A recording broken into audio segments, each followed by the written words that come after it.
तो इतना सब कुछ जो परिवारों ने भी खोया धर्म युद्ध में महाभारत के, तो आपको क्या लगता है सर, मतलब ये बहुत ही लेमैन्स लैंग्वेज में एक क्वेश्चन मैंने बहुत जगह सुना और पढ़ा। लोग कहते हैं कि कुरुक्षेत्र के मैदान को धर्म क्षेत्र कहते हैं, लेकिन वहाँ पे तो people are like they are being slaughter, मतलब बूचर्स हैं, वो काट रहे हैं, मार रहे हैं लोगों को। तो आप कुरुक्षेत्र को किस तरह से धर्म क्षेत्र की उपाधि दे सकते हैं? ये तो है कि आप एक प्लेस को धर्म क्षेत्र बोल रहे हैं जहाँ लाखों लोग मारे गए, लाखों महिलाएं विधवा हो गई, लाखों बच्चे अनाथ हो गए, फिर भी आप उसको धर्म क्षेत्र बोल रहे हैं। तो मेरे हिसाब से ये लगता है कि वो जो धर्म क्षेत्र उसको बोला जाना है, उसका एक बहुत बड़ा रिक्वायरमेंट था कि Pandavas where fighting for saving there existence. उनके पास एक एग्जिस्टेंशियल क्राइसिस थी।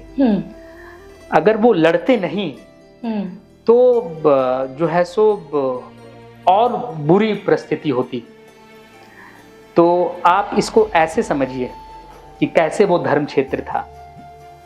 जब भगवान कृष्ण एज ए दूत बन के जब कौरवों की सभा में जा रहे थे कि ये लड़ाई हम टालना चाहते हैं, और टालना इसलिए चाहते हैं कि इसमें लाखों लोग मारे जाएंगे और 5 गांव हमको दे दे, हम ये लड़ाई नहीं होने देंगे। तो द्रौपदी जी उनसे बोलती है कि तुम तो जा रहे हो लड़ाई रुकवाने के लिए, और मेरा प्रतिज्ञा का क्या, मेरे साथ जो इनजस्टिस हुआ उसका क्या, मेरे साथ जो इतना बड़ा दुर्व्यवहार हुआ ओपन कोर्ट में उसका क्या, तुम तो लड़ाई रुकवा दो। तो उसमें भगवान कृष्ण बोलती हैं कि तुम्हारी एक इंडिविजुअल प्रतिज्ञा के लिए लाखों लोगों को नहीं मारा जा सकता है, लाखों महिलाओं को विधवा नहीं किया जा सकता है,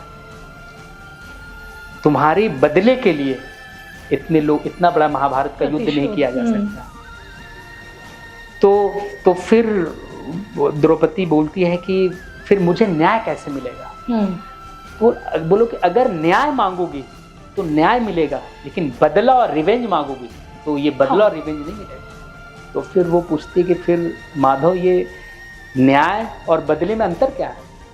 तो अंतर ये है कि जो कौरव, एक महिला जो चक्रवर्ती सम्राट की पत्नी है, जब उसके साथ ये ऐसा दुर्व्यवहार कर सकते हैं ओपन कोर्ट में, तो किसी भी तो वो साधारण महिला जो हस्तिनापुर की हो या इंद्रप्रस्थ के, उसके साथ क्या करेंगे?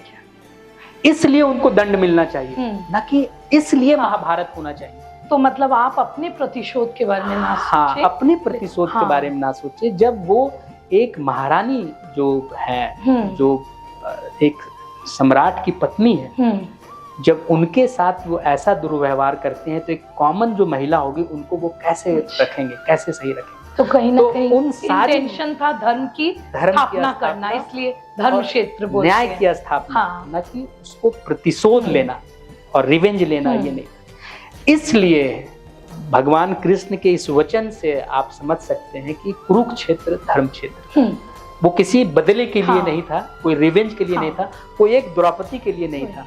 ये बेसिकली समाज कल्याण के लिए था और पूरे नगर के कल्याण के लिए। मतलब प्रतिशोध अगर होता तो समाज की रचना नहीं हो पाती। And thank you so much guys for supporting our channel.